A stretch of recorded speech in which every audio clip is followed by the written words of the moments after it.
thing I've always talked about is like the band is like a beer.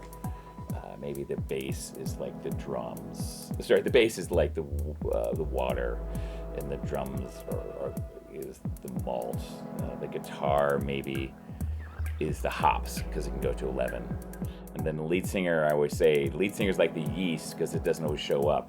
And it ruins everything if it doesn't grow right? If it doesn't grow properly. Exactly.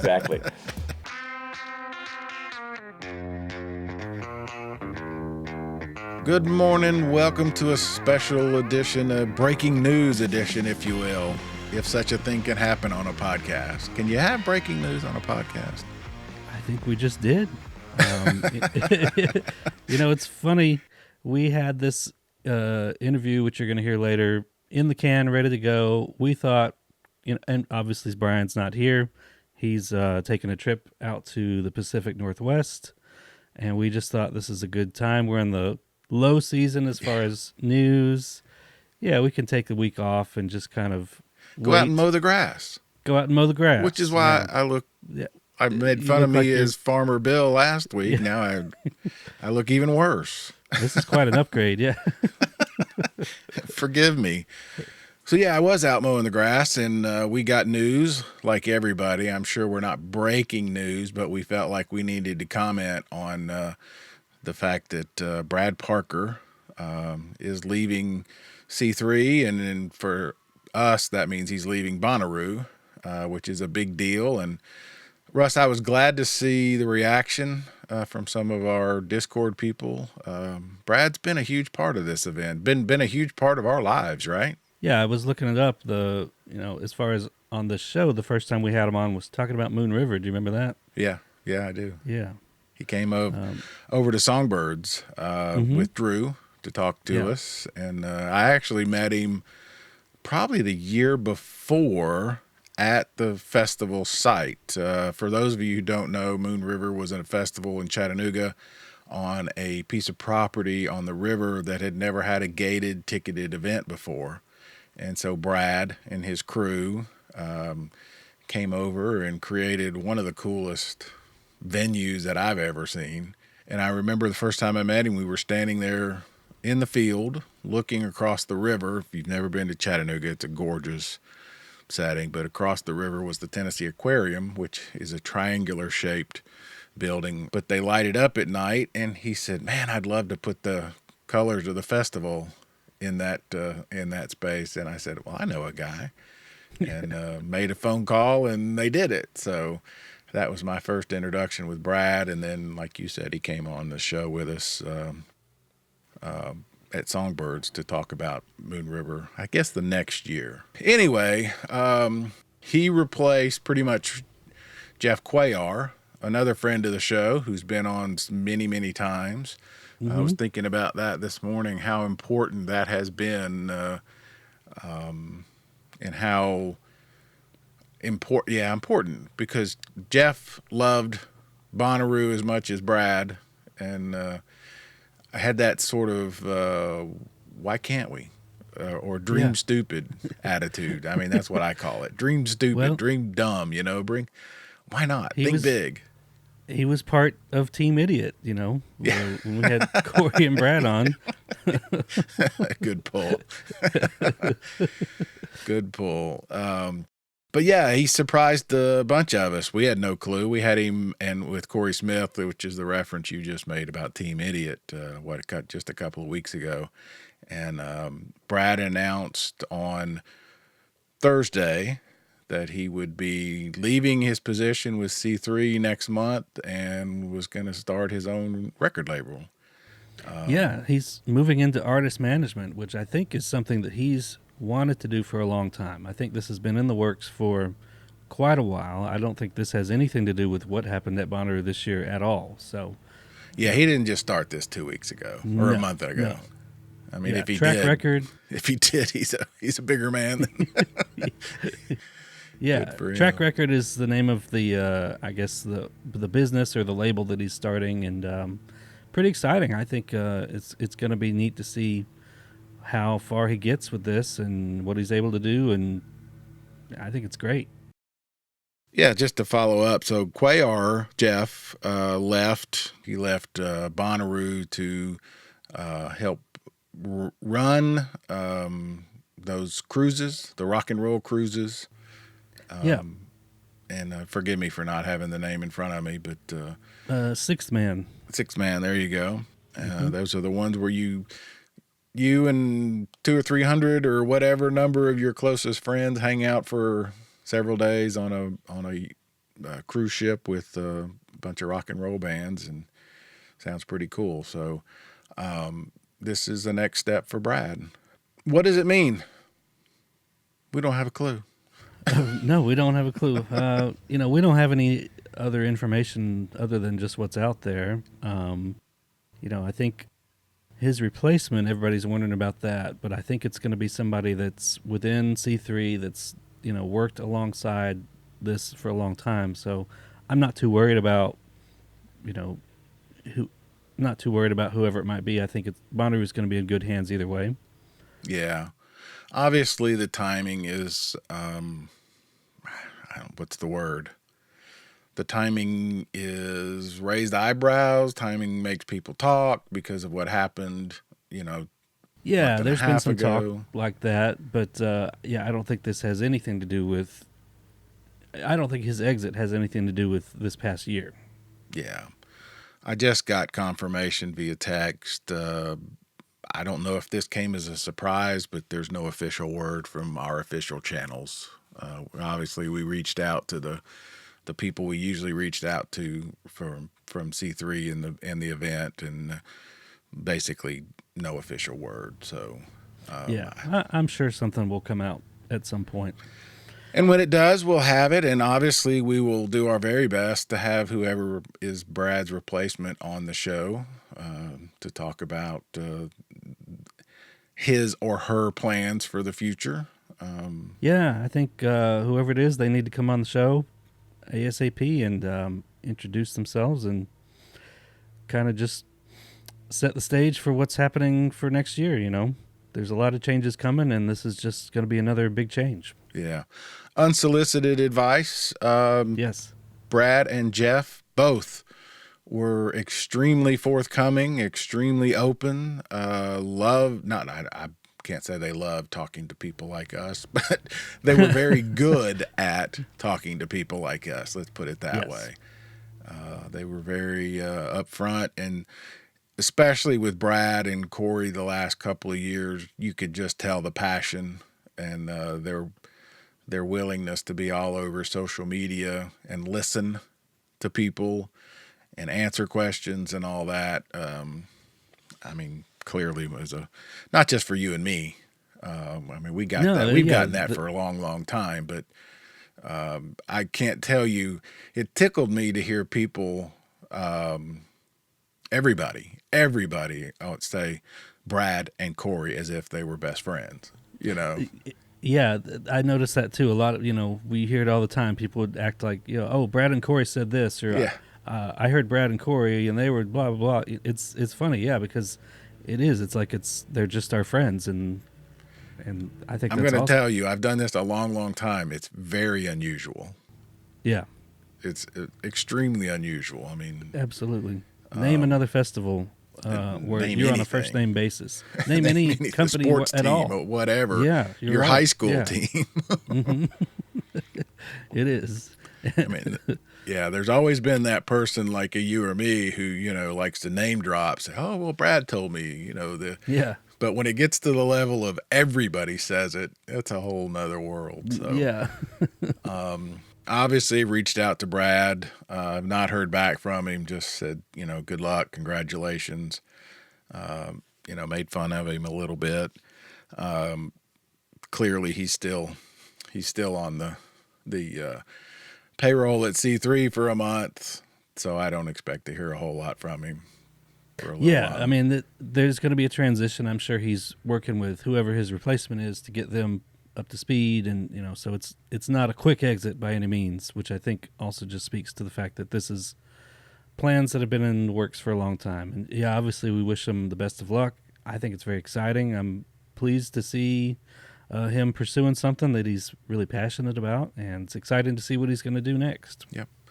And obviously he's welcome on this show anytime and every time. Anytime. And I've already, that part of my note to him was, his first job needs to be able to get his artist on our show. So yeah, whoever he signs, we've got an in. I'm looking forward or to hell, he could have the show, we could just give it to him. he and Corey both threatened that. They can have it if they want to come on. He wants to come on and come do it. Yeah, we'll take the week off. All right. So, like I said, this was a special because of breaking news type of thing, if such a thing is possible for a podcast. Yeah. But next is our interview with Kyle from String Cheese Incident, which we recorded weeks and weeks and weeks ago. I think it's pretty cool, and he was really awesome, and hope you guys enjoy that.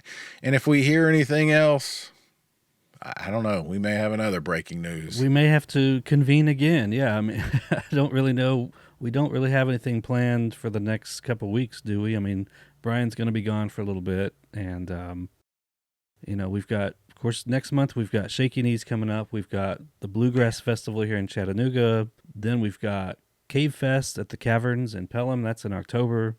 So things are happening. I mean, there's going to be more coverage and more interviews and more stuff to talk about for sure. I mean, you mentioned the bluegrass. It's a big deal. IBMA, Steve Martin, and Allison Brown are going to be the co-hosts. Steve Martin, obviously, we're trying to get on as a guest, and fingers crossed. Yeah, we're going to have a lot to talk about. We thought we weren't. Yeah, all but right. we thought we were moving away from Bonnaroo news, and here we are. Yeah. Speaking of Bonnaroo, this past week, do you remember Tuesday? We got quite a bit of flooding in Chattanooga. Oh, yeah. Did it give you any flashbacks to Bonnaroo, or? Ooh, worse. As Ernest T. Bass for Andy Griffith fans used to say, whenever Darling would ask him about the storm last night, he said, "I was right there in it." I was right there in it. I was too. I literally was. If I had been on those same roads by the freeway 5 minutes earlier, I would have been the one floating. Me in my car. I could have been caught in it easily. It was awful. Trying to get home took about 2 hours. There was a lot of detouring and trying to figure out the best way to get around, just like everyone else. Traffic was awful. Roads were flooded. We got about 6 or 7 inches in like 2.5 hours. Officially, I think it was 7. 7? Okay. Wow. Yeah.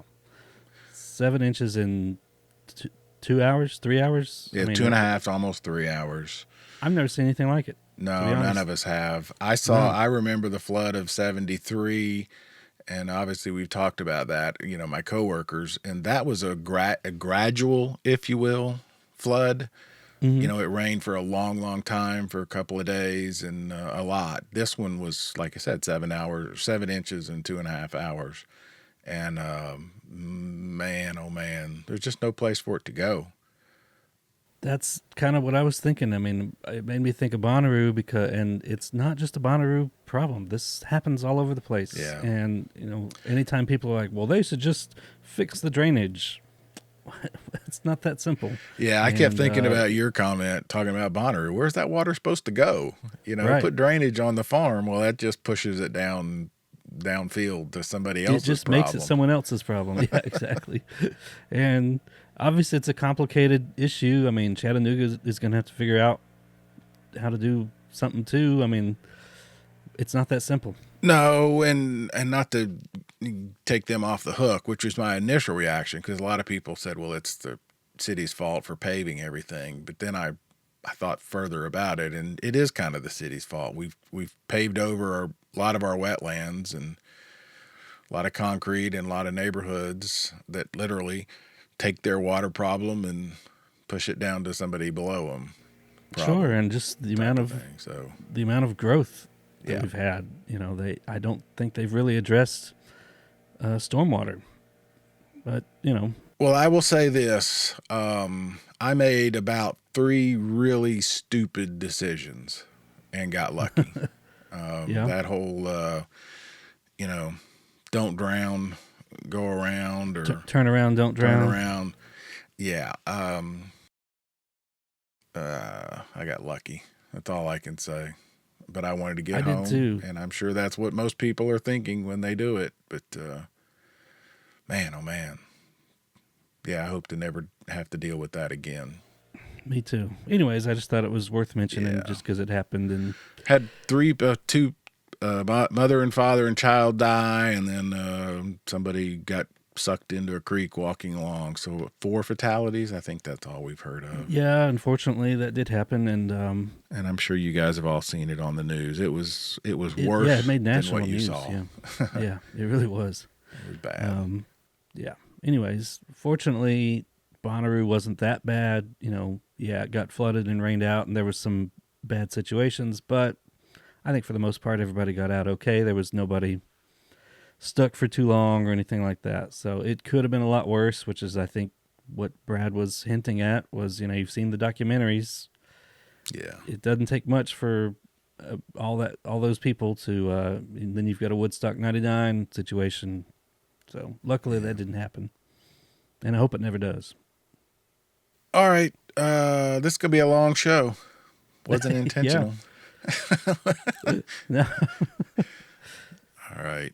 I don't know when we'll be back, but thank you guys for listening. As always, please like and share. And if you want to, keep sending us your thoughts on our info line. You can find it on the website or the phone number. It's been a lot of fun. I love hearing from people. It has, yeah. Got a lot of great calls. So if you want to call in, share some thoughts, 423-667-7877. Or, Discord. We've been keeping up with a lot of people on there. A lot of great comments there. When the news broke about Brad, we all kind of jumped in there and had a conversation real quick. So, yeah, love to keep up with everybody while we're still trying to figure all this out. All right. Until we meet again, see you guys. Thanks for listening. Thanks. Here's our interview with Kyle Hollingsworth, String Cheese Incident.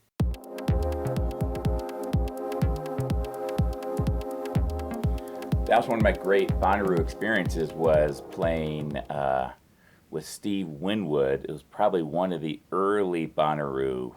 04 maybe?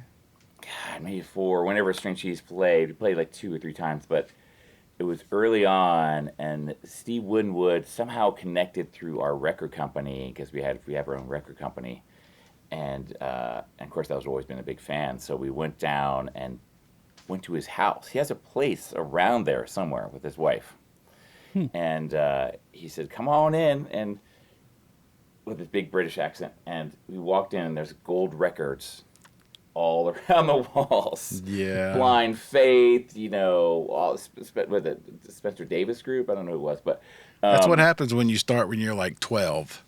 Exactly. Right. Like the amazing. And so then we were like, okay, cool. So he had an organ set up and a piano in his living room, and I started playing. He was playing, and he was playing great. But then all of a sudden he started singing, and then we're like, oh my God, that is the jewel right there. So he was singing, we did I'm a Man. He'd written, I'm a man, yes I am, and we're like, oh my God, this is insane. And so then he came out and played with us, and then he played with Widespread after us. So whatever year that was, but that was a great Bonnaroo moment. It was either 3, 4, or 5. It was somewhere right in there. Wow. Yeah, for sure. What year is it now? Yeah, right. I don't know. Don't remind me, Kyle. Don't remind me. Let's do this. Let me just sort of recap, because typically, Kyle, we do this show, and I have this sort of inner clock that says, you know what, I'm done. We're bored. We're moving on. Right. I have a feeling this is going to be one of those shows where you're going to have to say, guys, I got to go. So I'm going to go ahead and give you that pass. All right, great. Sounds good. Because we have so many things to talk about. We have what you just started. I don't know. Brian works for a beer company. You're brewing your own beer. You've got a new record out. We love talking songwriting. So, I mean, I feel like, take a minute. I don't even know where to start. You guys I'll wait it's for going to you. be a lot of fun. So, where do you want to start? You want to talk about the new record? You want to talk about the beer? You want to talk about past Bonnaroos? I don't know. Your own festival? You started your own festival. We can, I mean, where do we want to go? You know what we could do is talk a little bit about cheese maybe first. Let's talk about SCI. Oh yeah, cheese. please. And then we can kind of work our way into the new album. But you guys ask me. You tell me. I have a specific question. I can start with this if you would like, if we're starting with cheese. Let's do it. I got one too. Early on, Kyle, you joined in the mid to late 90s, right? Sounds about right. Yep. 96-ish, 97. So early on, they're the Blue String Cheese Band. And Yeah. they're primarily a mostly traditional bluegrass band. And they were making the transition. I don't know when the decisions were made or how it went, but roughly in that time, 95, 96, into a more, I'll call jam friendly, a little more outside of the traditional bluegrass box. And around that time, you find yourself moving east to west towards Colorado and Boulder.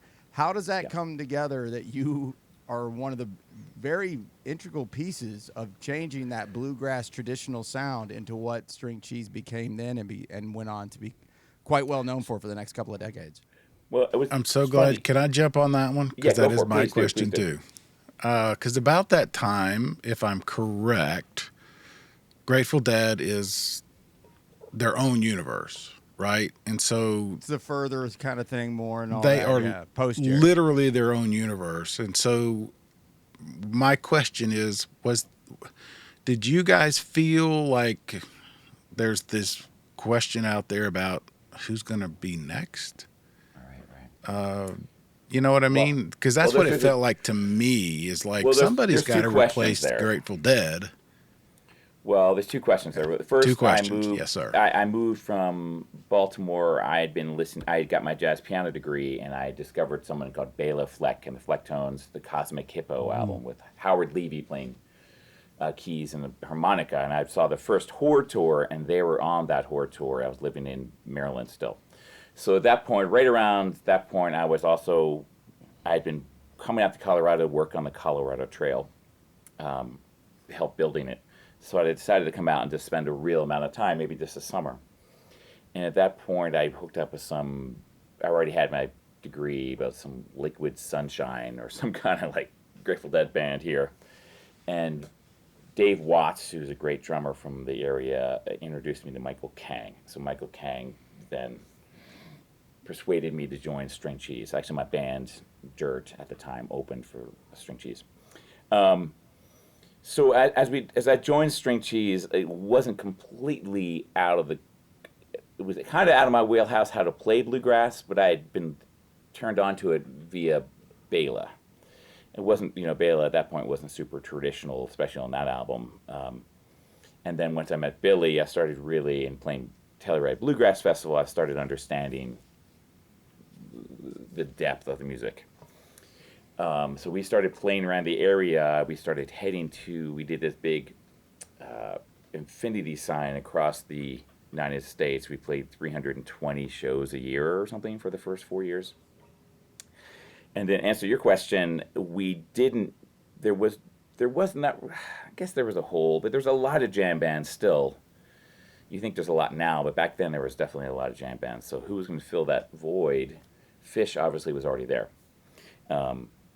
They were young, but they were definitely powerful. I've always said that there's been a East versus West, kind of like the rappers thing. East Coast was a little harder edge jam.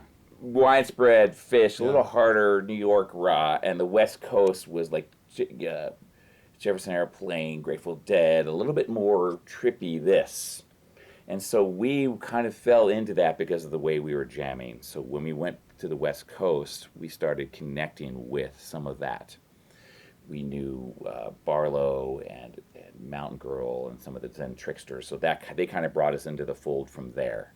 But we were definitely more in that zone. So I think we kind of got pulled into their world more so than like maybe widespread would have been pulled into the world. I don't know if that answered everything, but that's how it kind of did. I didn't really think about it. Bluegrass is sort of the tipping, right? Maybe, with Jerry, right? There's the trippy, but then there's bluegrass, and it's maybe more East Coast. Maybe.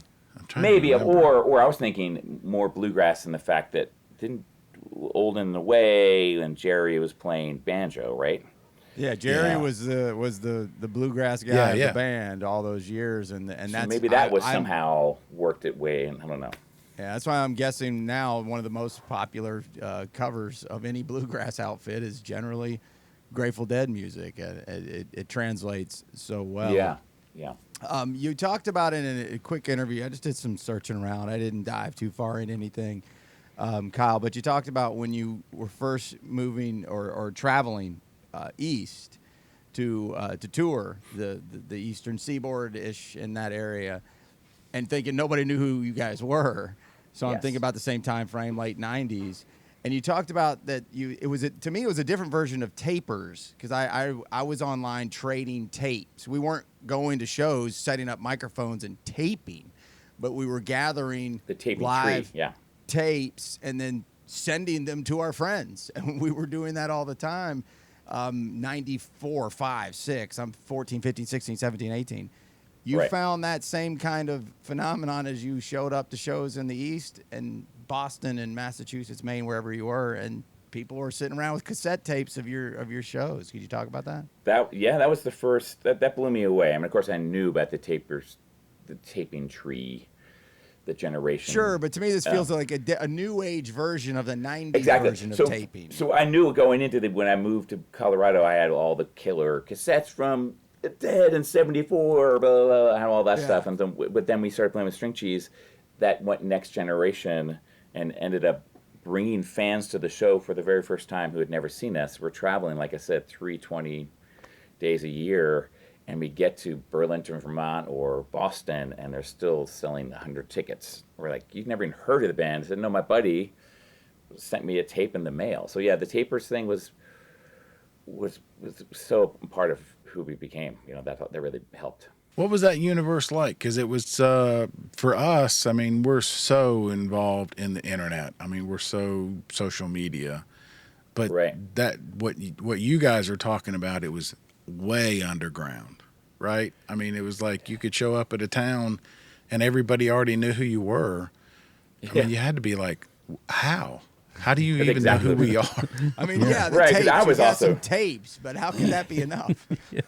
And to me, like, I was already nervous. It was my first tour with a random band with a terrible name. Like, who thought of String Cheese Incident? That's on the record, but I'm not the only person who thinks that. I gotta say, I never thought it Understand, was we the have best. a horrible name of our podcast. And so, but anyway, I was like, okay, maybe I'll try this. And then we've gotten this bus, and we're traveling around in an old ski bus, and I was like, man, this may or may not work out, but I'm getting paid, and it's better than like working at a shipping store in Boulder. But then we started getting there and having fans already on site. It was, that was amazing. And then, of course, you'd sign up your physical address, and we'd send you a mailer. No emailers. So at the back of the bus, we'd be like writing, John Doe, blah, blah, blah, blah, blah. And the next Yeah, one. no, I was one of the guys standing around trying to make sure to get my street address to my favorite bands. Exactly. The mail, the snail mail or whatever. That was absolutely me. It's why I find it so fascinating. Didn't know it was a cool. cultural phenomenon across the country. I couldn't have known because Right. AOL would only let me talk to a certain amount of people, Did it kind of freak you out when you played, Denver, and there's Brian Stone wanting an email or an address, and then you go to like Knoxville, and there he is again? Did that? I mean, that had to be kind of creepy. That started happening, and then I was like, okay, there's a buzz. When that started happening, when people started following us around, the first thing we did is we hired them. Boogie, Hey, Brooks, Jesus, well, it's 25 years later. I could still use a gig. Boogie. He makes a good grilled cheese sandwich, apparently. Right. Our guitar tech, Boogie Brooks, Parlow, has been with us since the very beginning, and he he would follow us around the country in 99, 98, and then we're like, dude, just help us. Like, so we put a terrible job. We're going to rent a Ryder truck and you follow us. So he started driving the Ryder truck full of, I think it was lights at that point. And then all of a sudden he's been with us probably 32 years or something, 31 years. It's been crazy. I often ask this to a lot of newer bands getting into the jam scene because it feels like they don't want to be called a jam band, and I'm just curious as to what they think. Do you consider the music that you make with String Cheese Incident as a jam band outfit? Yep, I've embraced it. Good, it is. I think so. I think it is too. And it's. I think, and we can this is a good way to kind of go into my new album. But there is a bit of everybody who is discovered and gotten famous by, or gotten discovered by, a certain genre that they want to break out and be like, man, I don't want to be in the jam band. So I think there's a little bit of people holding back on labels. Maybe it's not because it's not as popular now. When you were getting into it, it was hot. It still has got its niche, but it's not as hot as it was when you were getting in. Is it more about having a label or about jam band? I think it's a label. I played I can with see that. Nobody likes to be Tapers. labeled. Exactly, and then you feel like you can't do your thing. I played with Taper's Choice, which is a new band, and it's these indie rockers. A guy from Vampire Weekend and some other indie rockers, and they said, "Hey, what do you want to play?" And we were all open to playing whatever you want to play. I was like, "Great, I want to play, Vampire Weekend. I want to play Death Cab for Cutie, blah blah blah blah." And they're like, "No. That's what we do all the time. That we want to do the Allman Brothers and Grateful Dead." And I'm like, dude, no. When the two worlds come together, they wanted to break out of their box, and I wanted to break out of my box, but we had to figure out a way to meet in the middle. It was really interesting. So I think even those guys don't want to be. I'm glad you brought that up, because that was one of my questions, because you have played with so many people. How does that happen? Is it you reaching out to them? Do they reach out to you? And if they reach out to you, is that what they come and they're like, we want you to bring that jam band thing, that you do, or we want you to bring your thing, and you're like, no, I wanted to do what you guys do. That fascinates me. Well, in the bigger picture, if you're talking about like playing within String Cheese and playing with all the incredible artists we've played with, that's always been our management putting us together outside of a box. Well, not really, like Doobie Brothers, that kind of fits in our world, but we did a lot of strange collaborations, and it's usually management that puts us in that situation, and then we feel a little nervous about it, but then it always works out. Who do we play with? I'm trying to think. From the Fugees. Killing Me Softly with His Song. Killing Me Lauryn Hill. We did Lauryn. We did Lauryn Hill Incident. Good pull, Ross.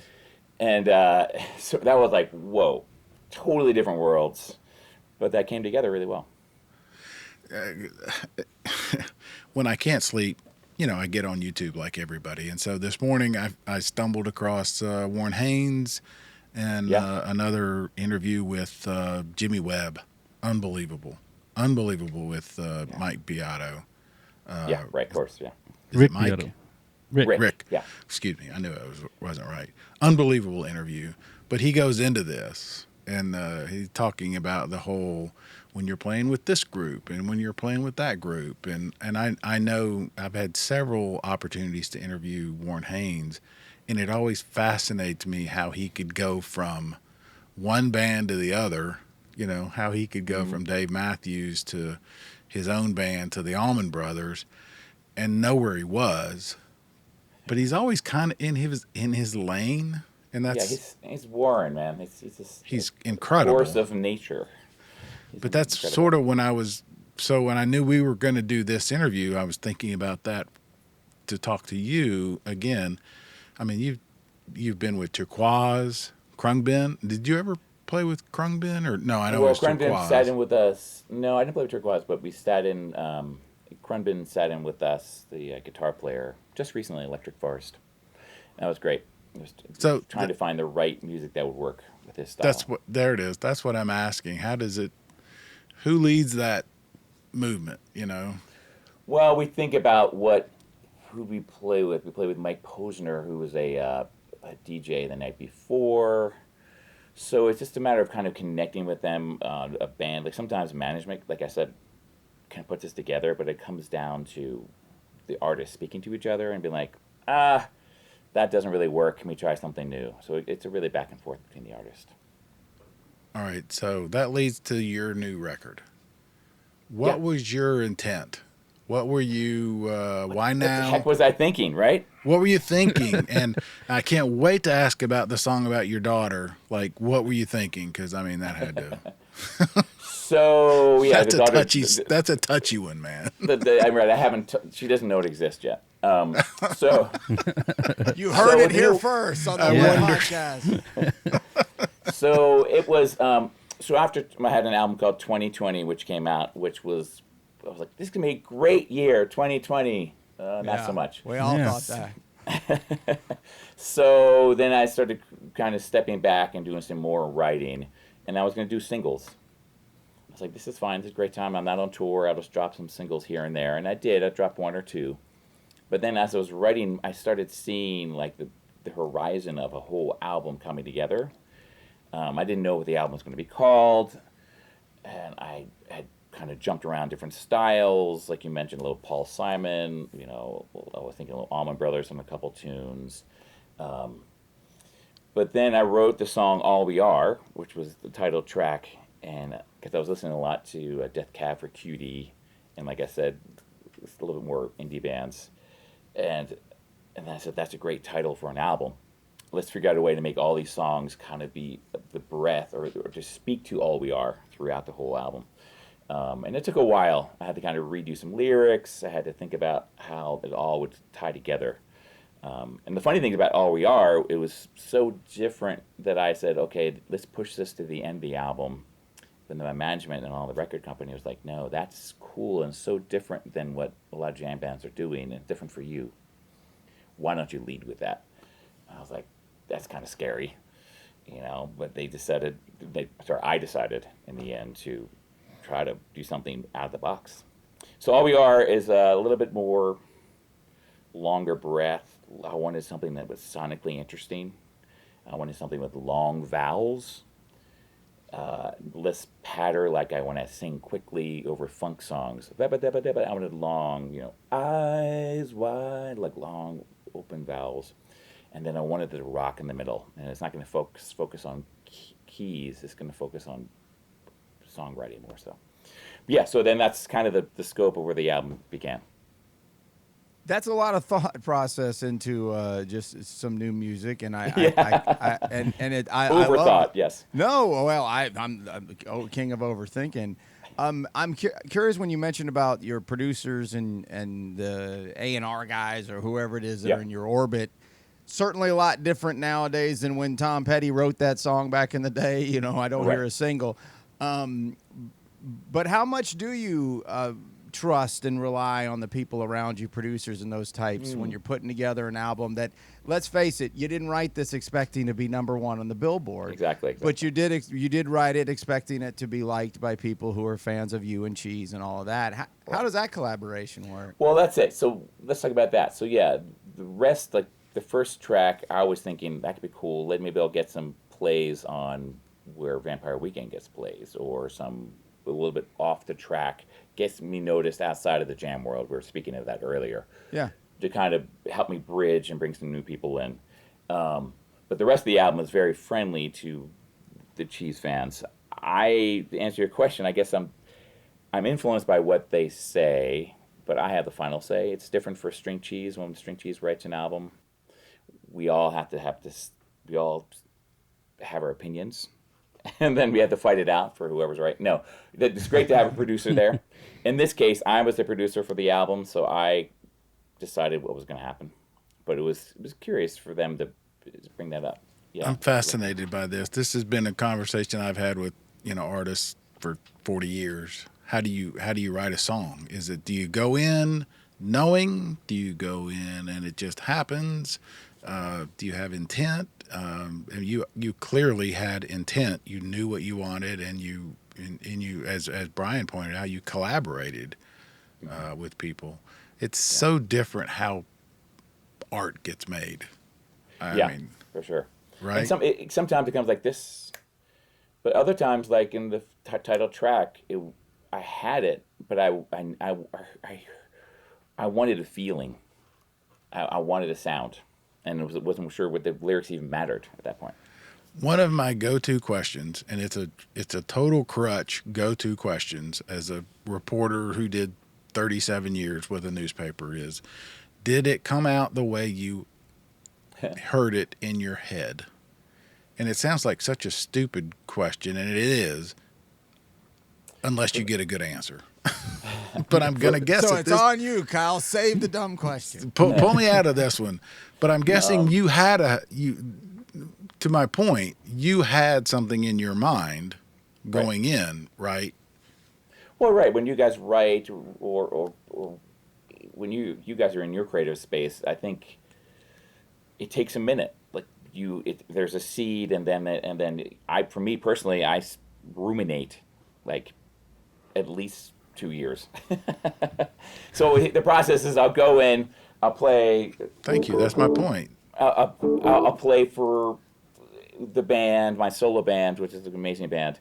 I go in there and say, here's 3 chords, and the melody is probably going to be this. Let's jam. So then we'll play. This is during COVID, so we all had masks on, and then we would just jam. And I would take 16 hours. Well, 16 is exaggerated. Probably 8 hours of music or jams, and I'll go home. And I spent 18 months cutting and pasting them, kind of turning them into my vision. So it does take a while to answer your question, but it's always there. And when it's done, you think you're ready, but I can tweak one more thing. Wait, that's when the record company comes in and says, "No, you got to stop." Like, Well, for like example, I'm going back to the YouTube and the fact that I can't sleep. Brian Wilson, meticulous, knew exactly what he wanted. right? Miles Davis, I understand, with Bitches Brew, no idea. Yeah, Went into that studio session, nothing. Hit record, let's go. And both are absolute classics, right? all right. How does that happen? Explain that to me, Kyle. Extraordinary talent in different ways. Exactly. Well, I think Miles Break that down in 30 seconds. No, Go. I would think that Miles had been playing music for so long, and with those particular players for so long, he probably walked in similar to the idea with just like a chart of some 3 chords and trusted that they could make great music out of it. And then he walked away. And there's no sense of like, oh, we can edit this and move this here or that. Versus, I think Brian Wilson knew exactly where parts are supposed to go. So I don't know. It's a matter of just trusting your musicians, trusting your music, fascinated. trusting your I gut. mean, you've heard the story countless times from just people over the years of just, I wrote that song in 2.5 minutes. Yeah. As long as the song is, that's how long it took me to write it. And then you've got others that's, 6 months, a year, 2 years. I mean, Exactly. I understand all those levels of it can be frustration, but it could also be quite rewarding, I guess, at the end, putting all that kind of work into it. What about writing with the band? I'll bring it back to Cheese just for a second. Yeah. What about writing with the band? You've got a big band of world-class musicians that are all celebrated in their own way within the ethos of the Cheese fandom. How does that songwriting process go? You kind of hinted at it that you fight it out, but I'm curious as to how that comes together. Well, in the beginning, the early days, it was a lot of Billy's bringing a lot of music in, and so we were kind of just falling in line with what we do, as it kind of supported Billy's vision. And then as I started writing more, I write in a different way. A lot of times I would finish a song and bring it in, and then everybody would fill it out. I think these days it's been a bit more like that. Travis, our drummer, has been doing some writing, so he'll come in and be like, this is how I want it to sound, and we'll kind of emulate and support him. Does it make the best cohesive album? I don't know. I think our last album, Lend Me a Hand, was very cohesive because we had a producer, and it was he was able to cut through all the stuff and be like, these 4 songs make sense in an album together. These other 4 don't, which is a rough call for some people. But yeah, that's how we write now.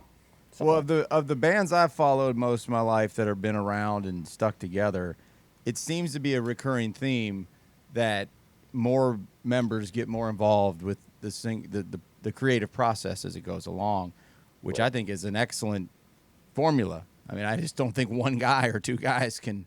Only a couple people can do that, and so I think that's a really excellent way to do it. Let me one more before I don't want to get too. We're going to leave string and start talking beer and other stuff too here shortly. Before we do that, I wore the beer hat for a reason, and I wore this for a reason. Nice. You guys. All right, I went to Woodstock '99. I was 19 years old. It's one of my favorite things in the history of my life that I've done. It was awful, horrible. Everything was terrible about it. Yeah. One of my favorite things ever. You guys played Woodstock '99. I watched the footage. It didn't look AI. It looked like it was on YouTube. Yeah, we played it. We played it there. We were on our way. How could I not know this? Because we played the Thursday. We were the warm up. There was a bunch. It was like us. It wasn't Cake, but it was a couple other bands. I'm trying to think who they were. All on the Thursday warm up party thing. I figured that out as I was looking. I was like, hold on, something's not working out here. Saw the dates. I was like, oh, yeah, wasn't there the early day? And that's But it was still all the same shit was happening. It was people like, show us your tits. Like the whole, we were like, whoa. So it was even starting on Thursday. It was really super negative energy. And we said, let's get out of here, So we got in Bussy and took off. And then 3 days later, it burned down. And Bussy's the name of that bus you were talking about that you guys have traveled across the country in. So that is the extent of your Woodstock story, is that it was starting to build. You could see the place was going to be awful. Let's get out of here. You didn't actually see it burn. You just, no, we were in and out. Wow. Before we jump into beer, I do want to jump back for the album for 1 second. Yeah, dude, sorry. I wanted to jump into the song you mentioned. It was Lost in the Mirror. So my daughter, I wrote a song for my daughter, the same daughter, Izzy, called Can't Wait Another Day, which has become kind of a staple string cheese song, and it's kind of happy, Paul Simon-y sort of thing about the days leading up for her birth. So this was a little bit of the B-side, because now she's 13, and we seem to have lost her to her mirror. Every day, what is the line? Blushing and brushing, concealing the day away. So she's a teenager. And for me, it's a song about her growing up, but also the loss of me being her dad in that same way as she was when she was 8. And so it's a little, not mean in any way, but to the point. She's lost in the mirror. Stern, maybe. It's stern. We lost in the mirror. We hardly see her. Belle in Wonderland. Strange obsession with her own reflection. I'll never understand. So it's little, jabs here and there, and I'm hoping she won't know that it's about her. But it's one of my favorite songs on the track. Or that when she does notice it, it'll be when she could appreciate it at like 22 years old. Exactly. Yeah. Exactly. Look, that's the reason I brought it up. I mean, and Brian and Russ are not married and don't have children. I do. So that's why I mean, when I saw that, I was like, ooh, been through that. She'll come back. She'll come back about. Well, that was it. So then it was like mirror, and then that was, okay, great. What's in the mirror? Okay, how about Alice in Wonderland through the looking glass? So then each line of the verses is an homage to Alice in Wonderland as well, and my daughter. So it's kind of like she falls into the mirror, and all of us are falling through the rabbit hole with her. It's the classic joke. I can't believe how dumb my dad was when I went away to college, and how smart he got when I got back. I mean, I had not heard that. That's great. Oh my God. Brother, it's coming.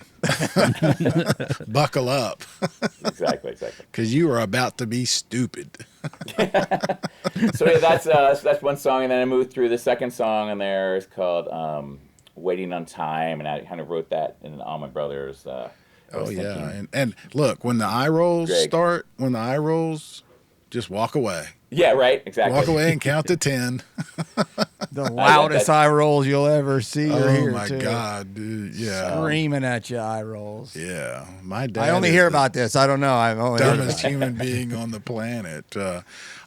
Again, I want to get to the beer, but before we do, talk about. I got the a couple differ- other things, too. the- Sorry. Talk Yeah, I do about too. a little bit the difference between doing a solo album and an album with Cheese. It's great in that I have control over many aspects when I'm doing solo. Production, sounds, songwriting, lyrics. But then it's a double-edged sword in the fact that then it's just me. And if one of the band members has said, hey, that line's a little cheesy, or if String Cheese guys have been like, that doesn't work, it's nice to have somebody to bounce off ideas. And I do with my solo band, but at the same time, it's always me, and it's nice to have the firm hand of who I call the mothership, which is String Cheese, to bring me back a little bit. Russ, did you have something? Yeah, I just want to say, next to Bonnaroo, our next favorite place is the Caverns, and Yeah, of course. we were there for Cave Jam last couple months ago. That was my first time seeing Cheese live. Nice. And so just wanted to hear like how that got set up. You guys did 2 sets, and it seemed like you were kind of like the driving force behind this event, or is seems that like- correct? Yeah, it became. I don't know if that is the case. We are just one of the headlining bands. It isn't necessarily a String Cheese festival, but yeah, we'd always heard about it. In fact, apparently Billy played the other one, which was down even McMinnville. deeper. Yeah, Yeah. deeper in the cave. Oh yeah, the other cave. Yeah. So this one is more like, my wife was so excited. She's like, what's the cave like? I'm like, well, it's actually just a big mouth of a cave that you can see the stage when you walk in. I mean, it's still a cave, but it feels more like an underground stage. And Just like less a room. It feels like a room. Yeah, like a big I room. mean, a big room surrounded by, yeah, 20,000-year-old rocks and stuff. Yeah. it's really nice. But your overall thoughts on the venue and your time there and everything at the Caverns. The best part was the first year we played it, they took us on behind the scenes. So there's another way you can sneak down and go behind so the stage ends, but we were able to get behind, so the stage ends into a wall. But we were able to get behind and climb all through the cave system back there, which was so amazing. Like, put your hard hat on, walk through, crawl through. Oh wow. And climb I didn't up and realize slid you could down. do that. Yeah. And so I think we ended up on the other side of the wall somehow at one point, but then we had to walk through the cave again. So that was great. Playing down there is always awesome. And we met the guy. He was also the runner, who's also maybe owns the property, but he's also the person who built the hill. So the stage is here, and the hill that goes up with all the rocks. Yeah, the and all that. amphitheater. Amphitheater. He cleared it all out with him and his dad, and Yeah, Oh, this yeah, is you a close. met This the- is a close personal friend of ours, by the way. Yeah. Oh, really? You met the excavator guy. He's like, we can do that. Yeah. Yeah. Yeah. Todd he's told so us about cool. that I guy. forget what his name is, George or something. I forget, but anyway, he's great. I love it. I love it. Before we get too far away again from where music you've done in the past, this is not necessarily with Cheese. Speaking of Woodstock '99, the first time I ever saw a Grateful Dead member was Mickey Hart and Planet Drum Yeah. at Woodstock on Saturday night. And long story to that one, I can tell you another time. I won't waste any time with it now. But I noticed that you were not of Planet Drum, it doesn't appear, but you were a touring member with the Mickey Hart band, Yes. correct? Correct. That was I me. didn't know that there was a Mickey Hart band. I always thought it was just Mickey Hart and Planet Drum. Can you talk about that for a moment? Yeah, with Mickey Hart, and I forget what it was called. It was actually a really great lineup. It was me on keys, George Porter from the Meters on bass, Steve Kimmock on guitar, That was Yeah, I didn't print the list off, but that was an incredible lineup. Yeah. It was a lot of fun. It was many, many years ago. It was the drummer from Bruce Hornsby. I'm forgetting his name. Ooh, But Bruce. yes, that was great. It was great. A lot of fun.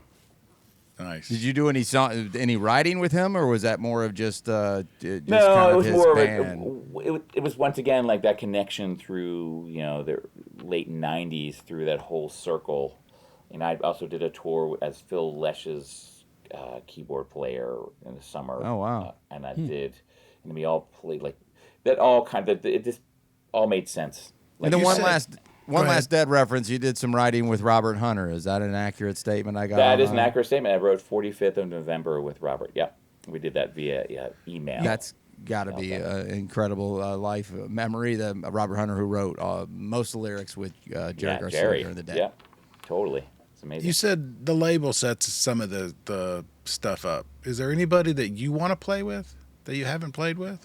Good question. Or on top of that, do you reach out to the label and say, "Hey, I'd really like to record with so and so, make it happen"?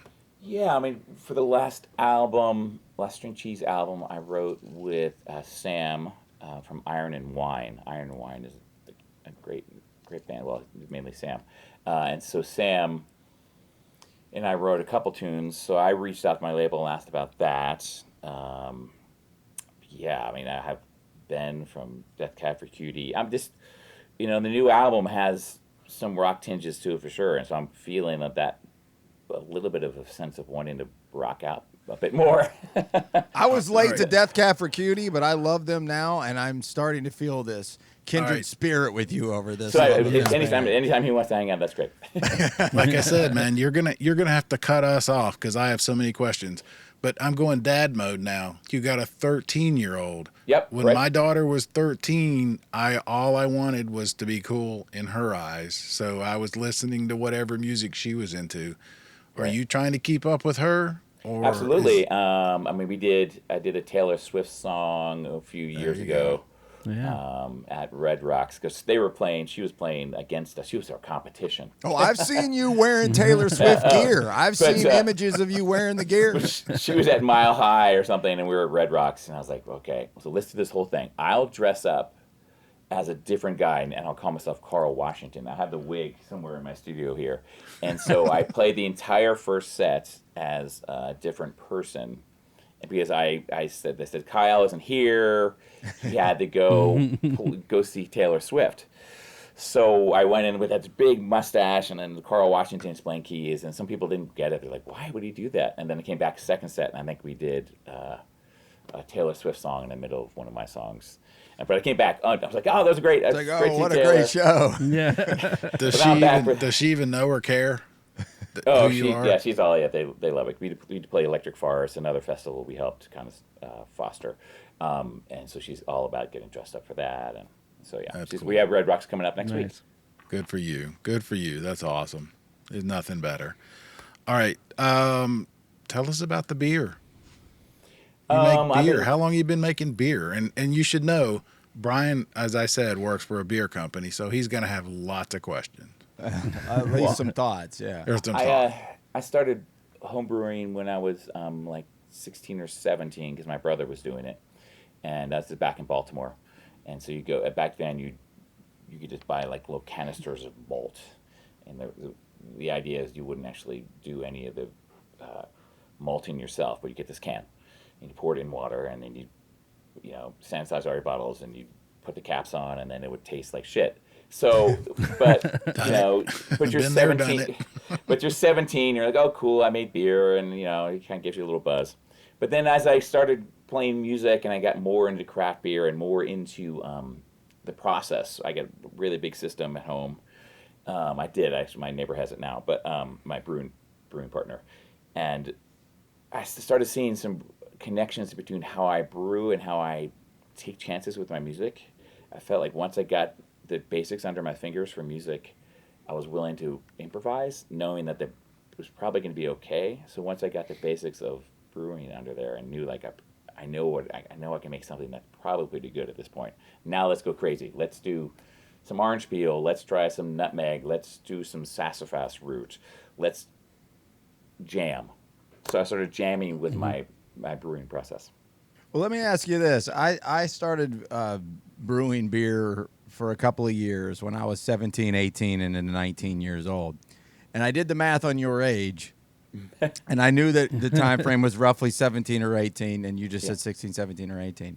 The laws were changing in 1984. Officially, I think was when it was signed for by Ronald Reagan for 18 to 21-year-old drinking age in America. It wasn't federally at first, and then eventually it was. Or I don't know where it stands at this point, but it's blanketed across the country. The main reason I wanted to brew beer was I was a curious, semi-creative guy, but I also wanted to drink beer, and it was a lot. It was a lot easier to just buy the stuff, try to make it, and didn't matter if it tasted like shit. It had alcohol in it. Right, Does that story overlap with you at all, or did you a little bit, but... did you see that Ronald Reagan terrible signature coming that made you say I got to start brewing before I get to 18 or 19 because I won't be able to drink? Oh no, for me it was just about. Like, Damn it! I thought we had the same story. Man, I think my brother could have got me like, what was it back then? Coors was here in Colorado. It's like Busch Light and Milwaukee's Best. Yeah, Coors hadn't made it here yet. Right. Smoking the Bandit. That was what that was Exactly. So it was just out of the experimentation, the creativeness, essentially. and my brother that. was doing cool shit. He saw the Grateful Dead. I saw the Grateful Dead. He smoked pot, so I smoked pot. Everything he was doing was cool. So he was brewing beer, and I said, "All right, let's do it." Yeah. So you picked that up at 18, and you've pretty much been doing it ever since. Here and there. I think recently it's been less, but I have been doing a lot of collaborations with breweries around the country. I've done one with Stone. I probably made like 40 plus collaborations with Sierra Nevada, with Stone. Some of them become national beers. The one with Stone was me and Alice Cooper's guitar player got together and made a national beer called Collective Distortion. Stone is a good brand. It's out of San Diego, am I right? Yeah. On the East Coast, we did the arrogant bastard brand. Yeah. Yeah, exactly. On the East Coast, we made it with these. Don't hate me. They're out of Atlanta.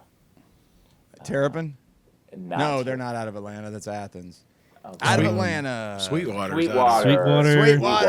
How could I not? So Sweetwater and I and Relics Magazine made a beer with off my last album, and so I jump around, and it's a fun hobby. And I noticed you've done a lot. About 6, 7, 8 years ago, you had some cruises. You have Halloween. You had a special kind of exhibit kind of thing. It's been my kind of hook for the brewer / Mr. Musician / brewer, and it's been a passion of mine for a while. It's been the new album's coming out. We're making something with Four Hands, which is out of Chicago, and I have a brew coming out with them that's going to follow us around the East Coast and in Chicago for my tour dates coming up. I could dominate this for a minute. I'll step back if you guys want to go. Well, no, I was just going to say, going back, to the music creation, again, some songwriters, they like to go in the studio and see what comes out. But as a beer brewer, you kind of want to know going in what it's going to come out like, right? So, is that, am I putting too fine a point? No, I think that's a valid point. So I guess I'm thinking as far as what my base beer is going to be. Most likely for me, it's going to be an ale. It's going to be probably hoppy. But then you can start doing adjuncts on top. So let's say, like, the thing I've always talked about is, like, the band is like a beer. Maybe the bass is like the drums. Sorry, the bass is like the water, and the drums is the malt. The guitar maybe is the hops because it can go to 11. And then the lead singer, I always say, lead singer's like the yeast because it doesn't always show up. And it ruins everything if it doesn't grow if it doesn't grow properly. Exactly. He's the wild card, may not show up. So I think I'm just talking about the adjunct part of the process. No, I love that. I love funny. that. So what if you said to pick out your favorite style? Just what is your go-to style, whether you made it or not? Where your taste? Right. Where does your palate take you? It's probably still IPAs. It's an undefeated brand, isn't it? Yeah, exactly. Well, I'm just now kind of slightly addicted probably to hops. You're like, oh, I kind of miss the bitter if I don't have it. But yeah, I mean, saisons are great. A well-hopped lager is great. I'm doing my beer festival and CD release party at a place called Wibby Brewing Company in September 6th, and they only do lagers. Really? So I'm going to do a collaboration with them and figure out how to make a hoppy lager with them. I'm very glad you said that because that's not exactly what I wanted to ask, but it's close. Why is it? Because lager is closer to a light Pilsner American style beer.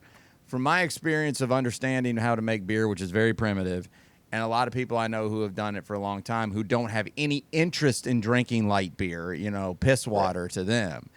A lot of us, back in my drinking days, I loved a good classic American light beer. Why is it so hard to make that in a homebrew setting, or is it not hard and the people I'm talking to don't care and I just didn't know how? Is it the massive amounts of filtering processes maybe? No. It's once again, it's the lead singer. It's the yeast that is Okay. So there's an ale yeast and a lager yeast. So the way they ferment out gives you the cleaner, crisper taste on your palate on the lager. The challenge is that you have to have more time for that process to occur. So a lot of times, if you have it in the big carboy, like you did in your basement, the ale yeast will get it done in 7 to 10 days. The lager yeast is 2 weeks. I don't know the exact time. So it's a patience process, and I don't really know. There might be a bit more to the process of making lagers that. It's just not that many people. It doesn't feel like that many people are trying to make that. But the few That's times, also temperature, yeah, right. Yeah, and if the answer is patience, when I was doing this, I didn't have any. Exactly. I didn't have any. But if I wanted to make a heavy, really flavorful, whether it was a good flavor or not, IPA or something like it, it seemed like it was a lot, quote unquote, easier. Again, I don't know if it was any good or not, but relax and have a home brew is what I have it in my book somewhere. The joy of homebrewing. How big of a snob have you been over your lifetime of craft beer consuming and producing? Have you gone through waves? Were you insufferable for a while, and now you're kind of like, hey, drink what you like. But when 15 years ago, I'm still a snob, man. You got to be, don't you? Yeah, I just it's not worth the calories. It's not worth anything. So you're just like, okay, I'm gonna have a beer a night. So what is that gonna be? So a lot of times there'll be. People will give me beers, and they're like, try this, and so I have a fridge full of beers I get to taste, and I'll open it, and I'm like, this is not great, and so I'll just put it down, and I'll search for a beer that is good. Might take 2 beers, and then the other beers go in the drain. So are you condescending to the people who give you the beer? Absolutely not. It could be lots of things. I got to get an old batch. The batch could be off. It could be sitting in my, You know why I asked that? Because that's what the craft beer people do sometimes. Yeah. You drink that? Oh, exactly. You're one of those. Okay. Yeah. Exactly. That explains a lot, buddy. Kyle, we haven't talked about your festival. When is that? You're talking about the one I mentioned, the Wibby Festival? My beer festival? In Colorado, your own festival, Kyle's Brew Fest. When is that? Yeah, I've been doing it. I've been doing it for probably 10 years or so. But this time it's circling around my CD release party. So it's a beer festival at a place like I mentioned called Wibby Brewing Company, and it's September 6th. And the best thing about Wibby Brewing Company is that they have a wonderful venue outside where there's pools. The pools are probably 3 or 4 feet deep, so you can watch the music and swim. And I'll have probably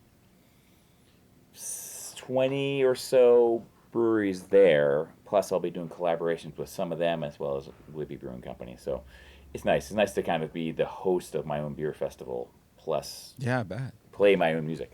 Now, are you, as far as you know, like, is there a whole group of musicians that are brewing their own beer? Is it you guys get together and compare, or right? Wouldn't that be fun? We should. I was one of the early ones that started Hoopla, which is a probably pioneer of this stuff. Pioneer in the 21st of the thing. century. Well, actually, I was the only other than Land Shark. Was it Land Shark or something Shark? That's what Jimmy Buffett ended up putting his money behind. Yeah, so Land Shark he was the first real musician who did it, and then I was like, Yeah, but he 5 years, didn't 5 brew years. any of that beer, Kyle. You know, Exactly. So I was it didn't have anything to do with They that. kept calling me like the brewer because I was part of the I was the musician who really cared about the process. A lot of bands are making beers now, but not many of them are getting under. Yeah, I know a lot of celebrities have gotten into tequila, but they're just buying companies. Yeah, let You're me jump actually off that. making yours. Let me jump off that a little bit because there's Dogfish is one of my favorite brands. I just think they market it very well. The liquid in the bottle seems to be pretty good too. But there's a Flaming Lips beer. I've got a Pearl Jam release from 15 years ago. Dead everywhere. And they're beautiful, wonderful packaging. I collect all of it. But they're not making any beer. Right. It feels like you've cornered the market on the guy who makes the beer and collabs. So when you're with Sierra Nevada or you're with Sweetwater down here in Atlanta, that's not just we want your endorsement. That's we want your expertise to make this beer, right? Exactly. And it's a two-way street for the beer I'm making with Four Hands. There's going to be a label on there where you can scan and get the new single that's coming out.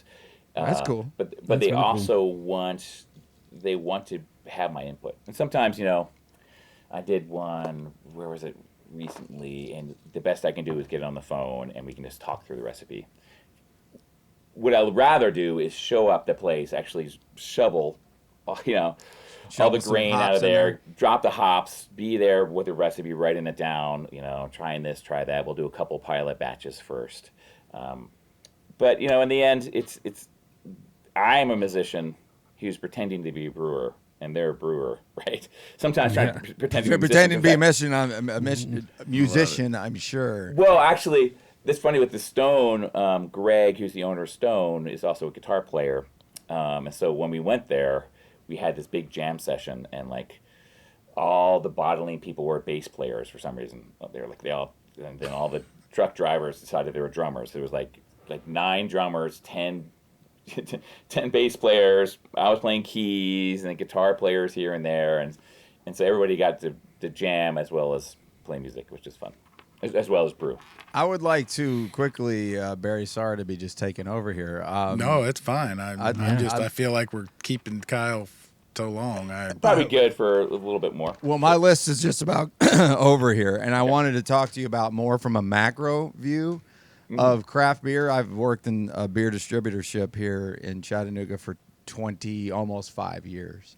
From loading trucks to hot shots to now just doing more admin and inventory and invoicing and that kind of stuff. So I'm not on the ground selling product, so this isn't coming from a salesman.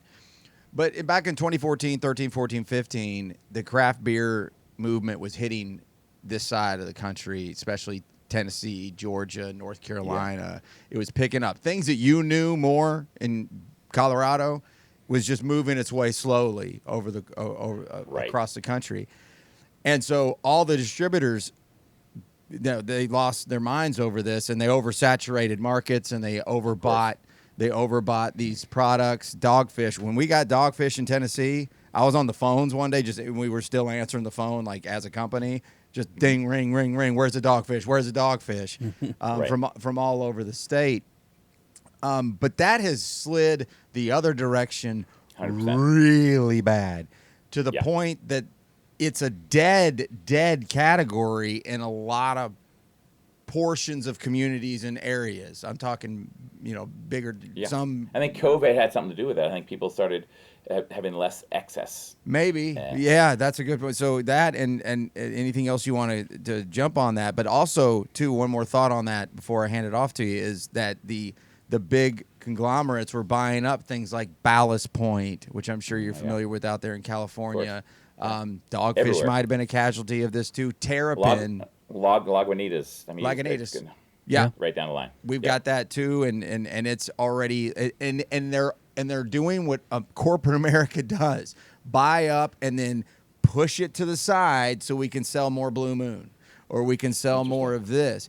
Wow, that's really cool. I've not thought about that. I personally think it's a mixture of things. I think my 17-year-old's like, no, I'm not gonna. I don't drink alcohol. Well, that's a whole nother conversation. The kids aren't drinking. They aren't drinking, so that's part of it. And then I like your idea of maybe them just grab it, pull it out of the way, so we can focus on what we have. Well, That's cool. I never really thought about that. It's a common thing that a lot of industry does: buy up the smaller stuff and then just kind of bury it. And Right. Terrapin, just quickly, Coors Light and Molson Coors had a big stake in Terrapin from Athens, Georgia.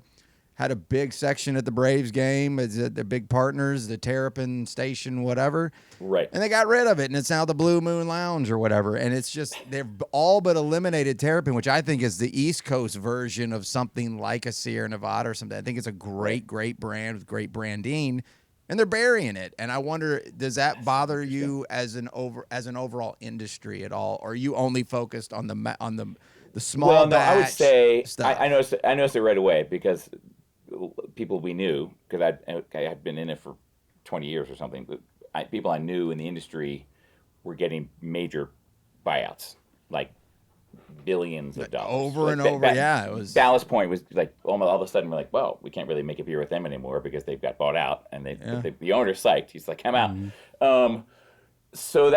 But I never feel like I was worried about the quality of the product. I haven't noticed it that much because then I kind of moved into the smaller places. I've stayed away from some of the big places now, and I'm finding the small breweries here in town. I do something called Hop on Tour. Every city we go to, not every city, most cities I go to, I'll do a meet and greet with fans after the gig, and you get a golden ticket if you buy like something for a Conscious Alliance, and every few posters has a golden ticket, and then you come back, and then I'll invite a local small brewery to come and have their wares backstage, and then you get to do a meet and greet with me, and then we talk about the brewing process with them. So it's really fun to kind of showcase the smaller breweries, which I still think are kicking butt. Well, I hope so, because the whole concept of the craft idea was we're not macro. We don't do this like this. And then all of a sudden, over the course of 10 years, it's like, well, now you're all doing what you said you didn't do. And so maybe that's a part of the regression of their progress. I don't know. I just wonder about you. The state of the industry. You know, it ain't selling in the South. I can tell you that. It's not selling. All I know is it all proves that Russ is 100% right. Stick with your PBR, the only one to win a blue ribbon, and you'll never be disappointed. How dare you, Russ, not having your blue ribbon award-winning beer in your hand right now? I drank them all last weekend. Yeah, he was camping. Yeah. He was camping. Oh my God. Nice. Kyle, man, I cannot thank you so much. I knew this would be fun. I knew we were going to go down so many lanes, and it was awesome. Thank you guys so much. Yeah, thank you, especially on a Sunday morning. Appreciate it. I Good can't. morning, exactly. And I don't I had to know. go pick up. I don't know if you know Romy, but if you haven't actually met Romy, I hope you will. She's your agent she's there awesome. at Big Hassle. Yeah. She's awesome. We love Romy. So Have you worked with her in the past? 3 years. She is nice. our this is gonna sound wrong, but she drives the golf cart that takes us to the beer exchange at Bonnaroo. We go to a craft beer exchange. She drives us to it, and anywhere else we ask her to. Yeah, she's super cool, and she That's hooked awesome. this up. And so thank you. Thank you, guys.